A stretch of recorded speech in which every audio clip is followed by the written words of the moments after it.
Alhamdulillah, Alhamdulillah Ta'ala Alladhi anzala al-Qur'ana musaddiqan lima bayna yadayhi hudan wa bushra lil muttaqin. Ashhadu an la ilaha illallah wahdahu la sharika lahu wa ashhadu anna sayyidana Muhammadan abduhu wa rasuluhu la nabiyya ba'dahu. Allahumma salli ala sayyidina Muhammad wa ala alihi wa ashabihi al-kiram ajma'in. Qala Allah ta'ala fil Qur'anil 'azim wa huwa asdaqul qailin. A'udzu billahi minasy syaithanir rajim. Bismillahirrahmanirrahim. Ya ayyuhalladzina amanu taqullaha wabtaghu ilayhi al-wasilah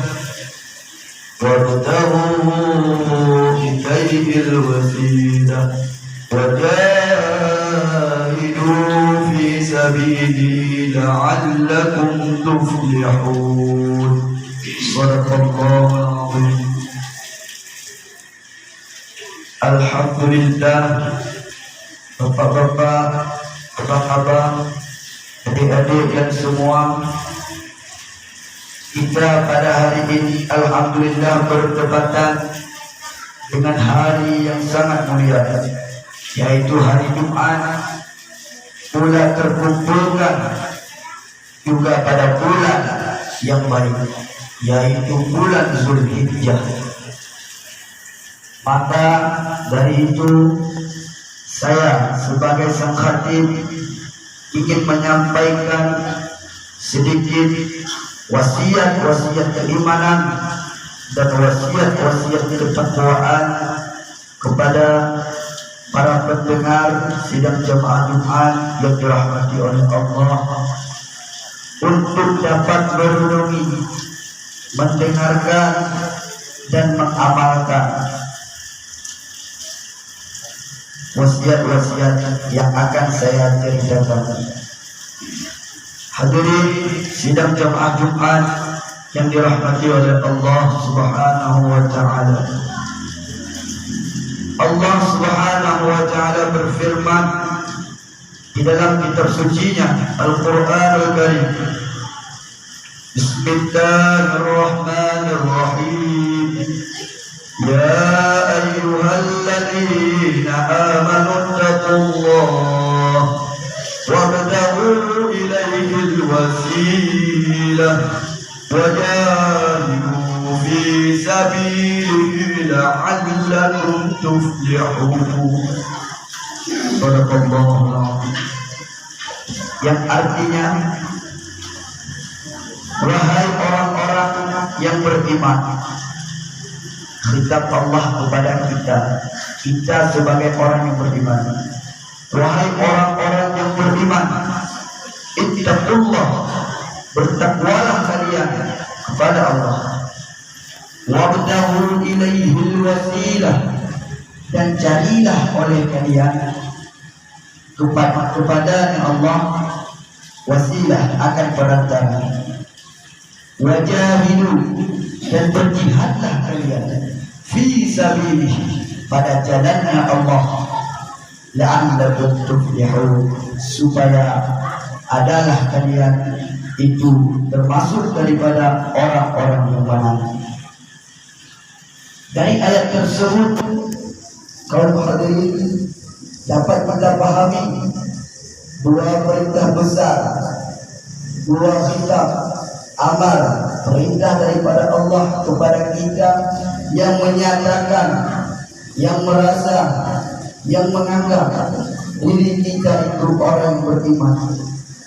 Yang pertama, Allah Ta'ala memerintahkan kepada kita agar senantiasa bertakwa kepada Allah di setiap hembusan nafas, di setiap detik waktu dimanapun dan kapanpun. Sehingga saya pernah mendengar wa huwa ma'akum aina ma kuntum. Pernah mendengar kalam seperti itu. Wa huwa ma'akum aina ma kuntum. Sajan kawin di Singapura. Allah Ta'ala di Singapura sajan. Bahkan insan hati wa Ini syair, bisa kita bilang syair karena sudah disyairkan. Saya temukan di pesantren almarhum Syekh Haji Muhammad Taib, salah satu murid daripada Abuya kita bersama, yaitu Abuya Mudawwani Al-Khani. Ini perbahasan dimanapun kita, kapanpun, bersama siapapun, ingatlah Allah selalu bersama kita. Allah selalu bersama kita. Dan itu perintah yang pertama, bertakwa. Makna takwa adalah takut, imtithalu awamirillah wa ijtinabu nawahihi sirran wa alaniyatan, sebagaimana tertera di dalam kitab Taisirul Khalaq. Menjunjung tinggi segala perintahnya Allah dan meninggalkan larangannya Allah, baik secara terang-terangan maupun secara diam-diam.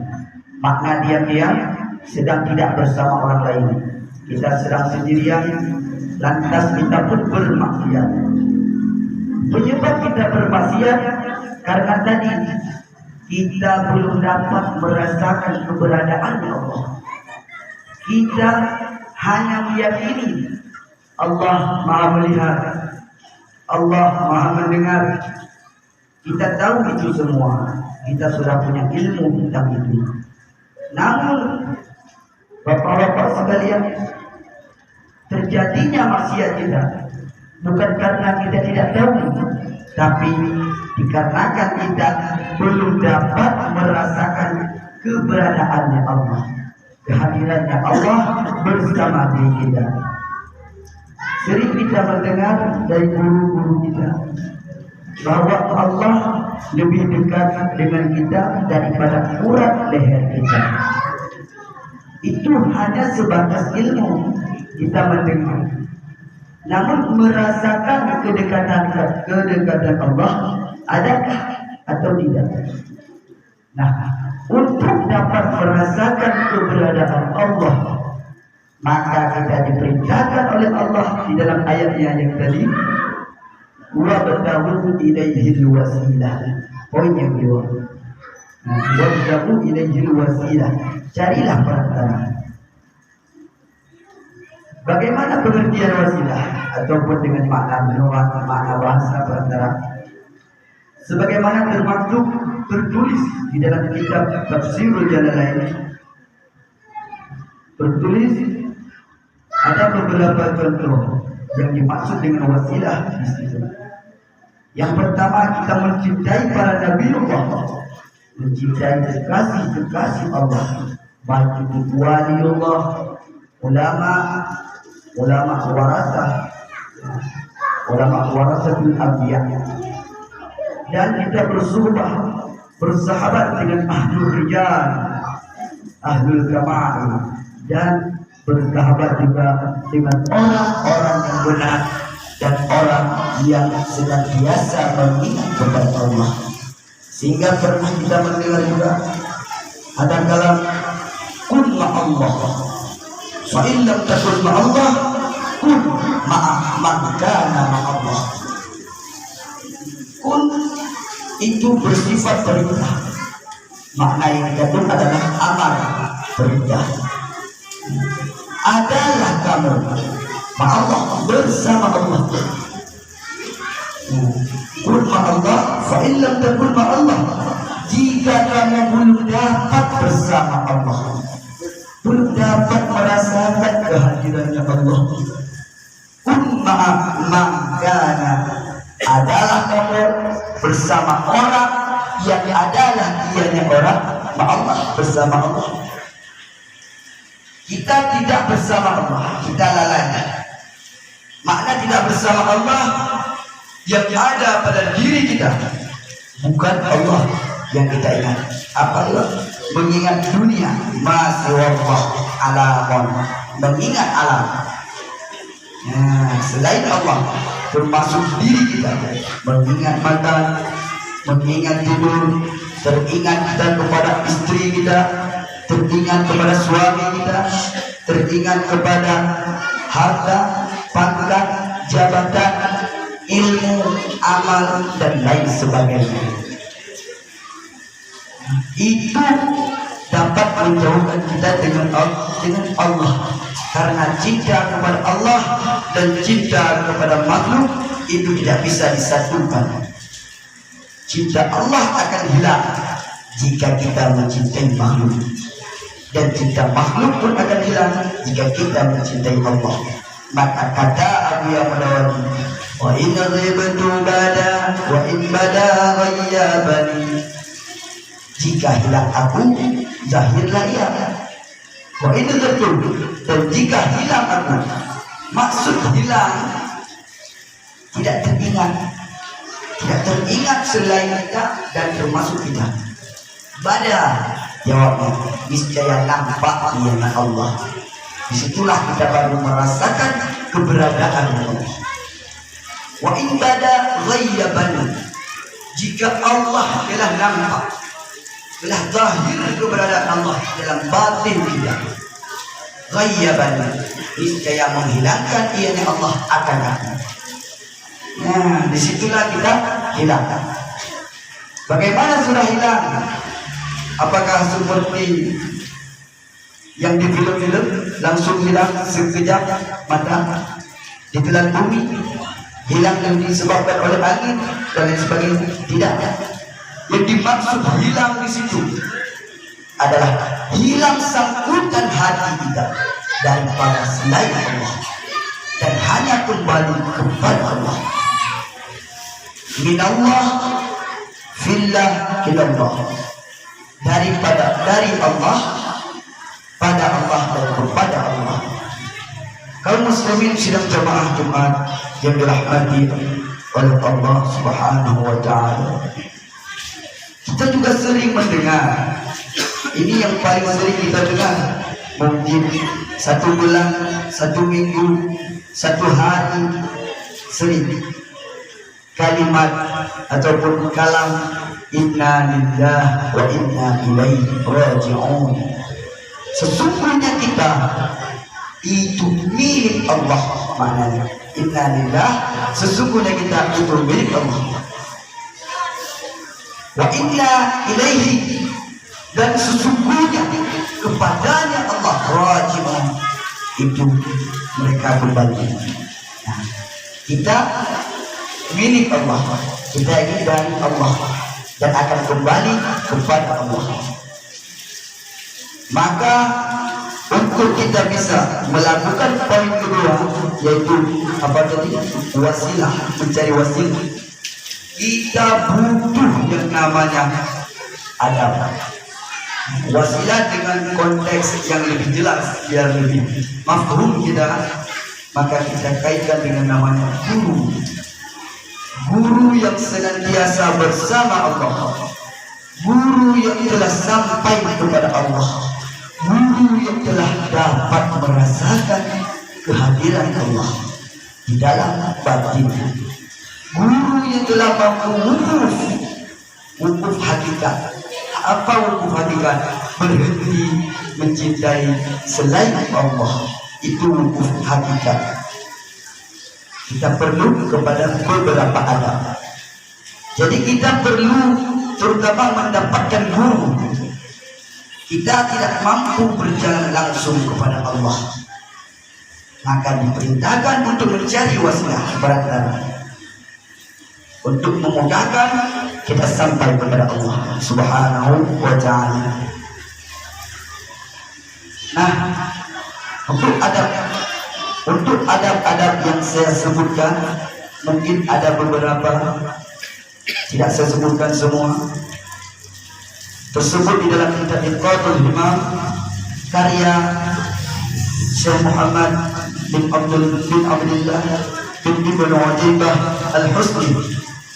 Ada 8 adab murid terhadap guru yang telah saya sebutkan kriteria ini. Bagaimana adab kita terhadap guru yang seperti itu? Ada 8. 4 adab zahir dan 4 adab batin. Kaum muslimin sidang jemaah rahimahumullah. Yang pertama, adab zahir.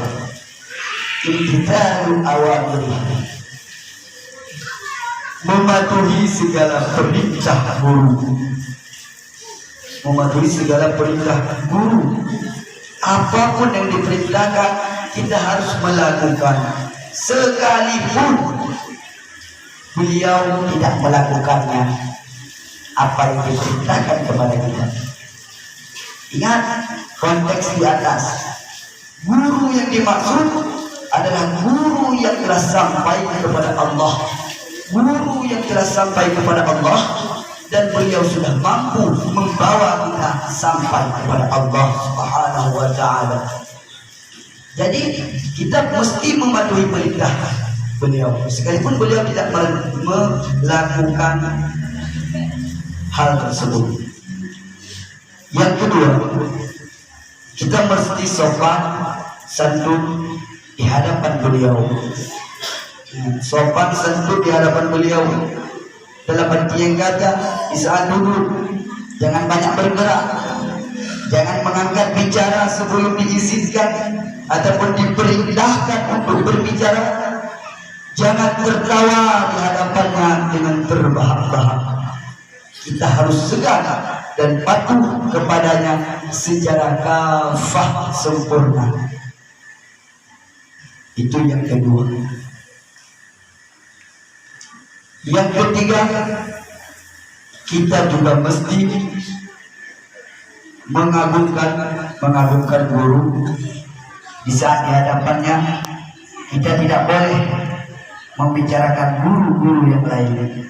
Itu bagian daripada adab yang paling besar. Kenapa sih demikian, Guru?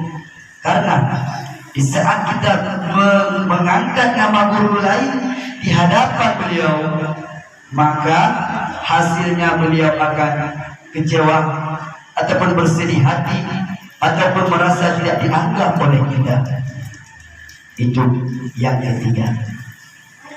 Kita harus sopan dan menjaga sikap dengan sebenar-benarnya menjaga untuk mendapatkan cinta kasih sayang guru.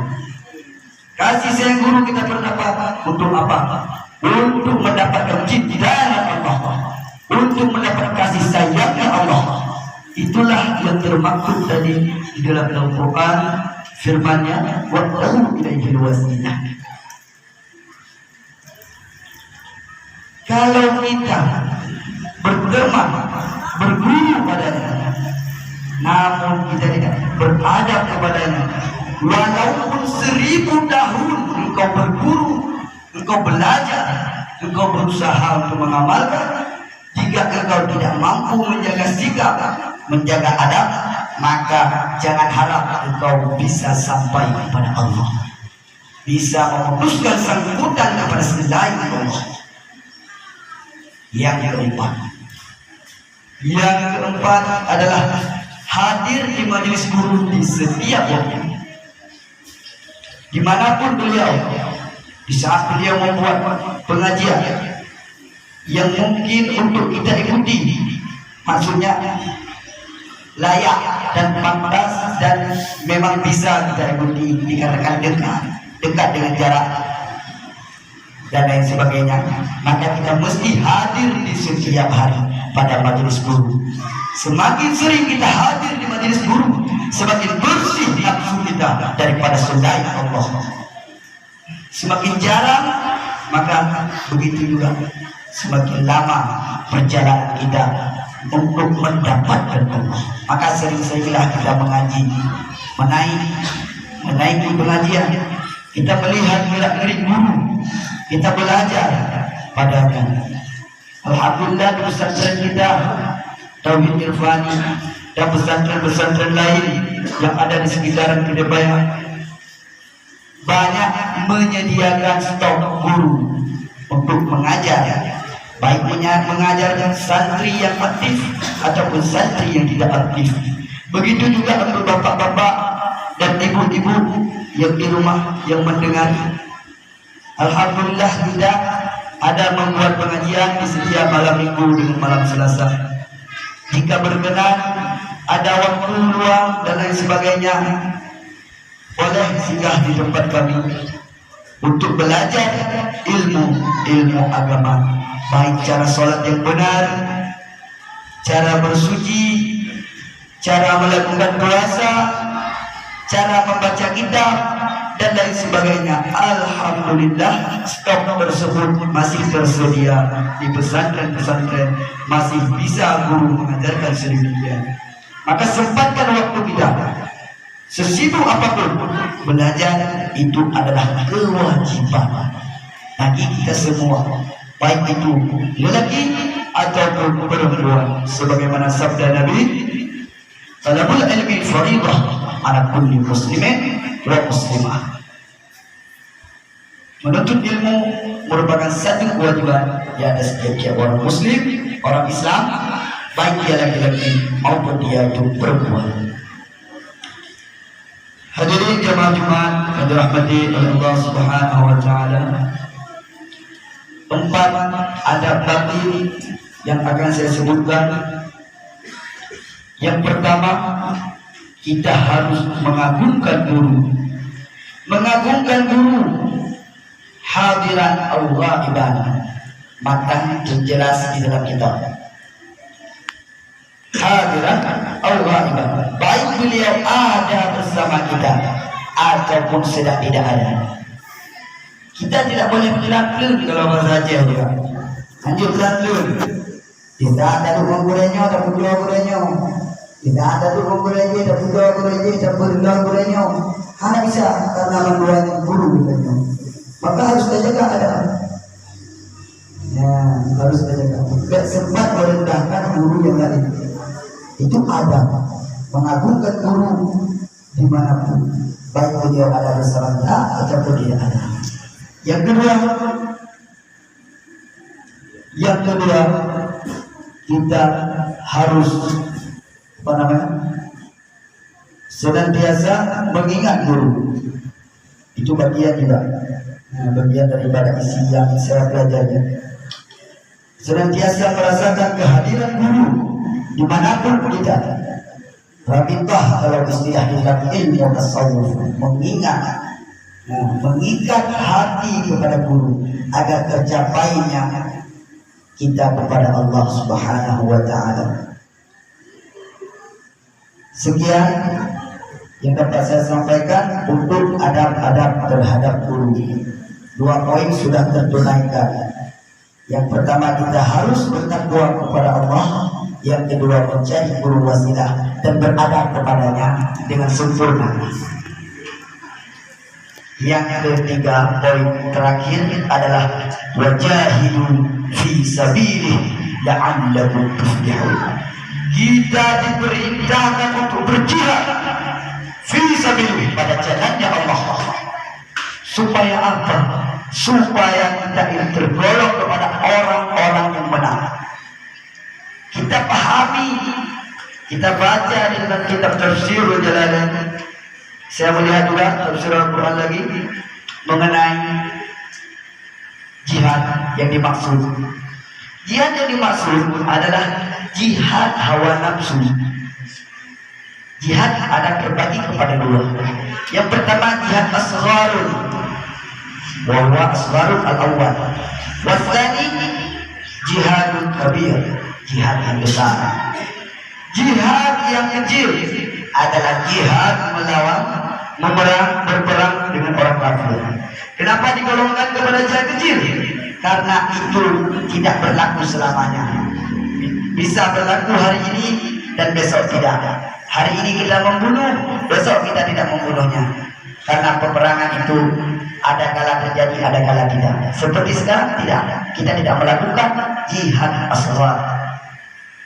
Yang kedua adalah jihadul akbar, jihad yang besar. Inilah yang diperintahkan oleh Allah. Apa itu tentu? Jihad yang besar adalah melawan hawa nafsu, melawan sifat ego, melawan akhlak yang jelek yang ada dalam batin kita. Nafsu kita harus kita tingkatkan dari jelek menjadi baik, dari baik menjadi cukup baik, dari cukup baik menjadi sangat baik, dan seterusnya.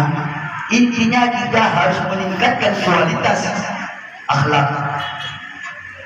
Itu jihad yang dianjurkan, yang dimaksud di dalam ayat yang telah saya bacakan. Hadirin sidang jemaah Jumat yang dirahmati oleh Allah Subhanahu wa taala, sekian yang dapat saya sampaikan. Alhamdulillah kita telah mengubah semuanya. Jika ada kesalahan boleh ditegur. Yang namun perkataan ini saya yakin perkataan ini benar. Kenapa? Karena perkataan ini bukan dari saya, tapi saya hanya mengutip isi yang ada di dalam kitab Iqamul Himam dan kitab Tafsirul Jalalain. Cuma dua kitab itu yang ada saya baca untuk mengisi acara ini. Dan saya meminta maaf jika ada kelancangan, kesalahan di dalam bertutur kata, di dalam berbahasa. Mungkin ada yang tersinggung, ada yang macam yang salah dengan saya mohon besar maaf. Kenapa? Karena ini alhamdulillah saya baru perdana. Pertama saya khutbah ini. Hari ini alhamdulillah saya pertama berkhutbah. Dan jika semua perkataan ataupun ada perkataan yang benar dari saya tadi sesuai dengan apa yang termaktub di dalam Al-Quran, kitab, itu datang daripada guru saya, bukan dari saya. Karena saya mempelajari itu semua berkah guru. Jika tidak ada guru, saya tidak ada apa-apa. Laulal rabbi ma'araftu rabbi. Jika bukan karena guru, maka aku tidak akan mengenal apa itu cara bersuci dan lain sebagainya. Jadi kitab yang saya baca tadi itu perintah guru, dari guru yang mengajarkan. Ya, jadi yang benar saya pulangkan kepada guru, dan yang salah itu mutlak dari saya sendiri. Mungkin karena kesilapan, kelalaian saya di dalam memaknai kitab dan mengambil pemahaman lalu menyampaikan kepada bapak-bapak sekalian. Jika ada baik, mari sama-sama kita amalkan. Jika tidak baik, maka jangan dipakai. Dan sekarang alhamdulillah sang khatib akan membaca dua rukun al-khutbah. Dua rukun al-khutbah yang mana menjadi salah satu syarat sah Jumat kita. Jika ada kesalahan, harap ditegur, karena saya ini baru pertama. Alhamdulillah, alhamdulillah rabbil alamin. Allahumma salli ala sayyidina Muhammadin wa ala alihi wa sahbihi ajma'in. Ittaqullah haqqa tuqatih wa la tamutunna illa wa antum muslimun. A'udzu billahi minasy syaithanir rajim. Bismillahirrahmanirrahim. Qul a'udzu birabbin nas, malikin nas, ilahin nas, min syarril waswasil khannas, alladzi yuwaswisu fi shudurin nas, minal jinnati wan nas.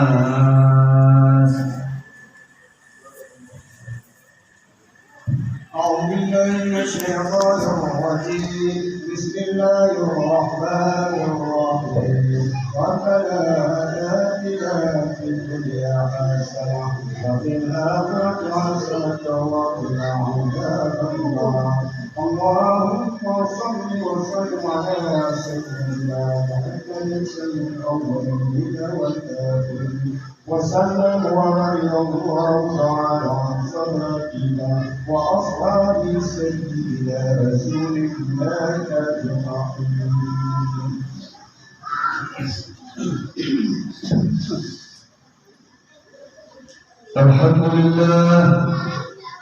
الحمد لله رب العالمين، والصلاة والسلام على سيدنا محمد وعلى آله وصحبه أجمعين. اتقوا الله اتقوا الله اتقوا الله حق تقاته ولا تموتن إلا وأنتم مسلمون. أعوذ بالله من الشيطان الرجيم. بسم الله الرحمن الرحيم. قل هو الله أحد الله الصمد لم يلد ولم يولد ولم يكن له كفوا أحد. اللهم اغفر للمسلمين والمسلمات والمؤمنين والمؤمنات الأحياء منهم والأموات برحمتك يا أرحم الراحمين. ولذكر الله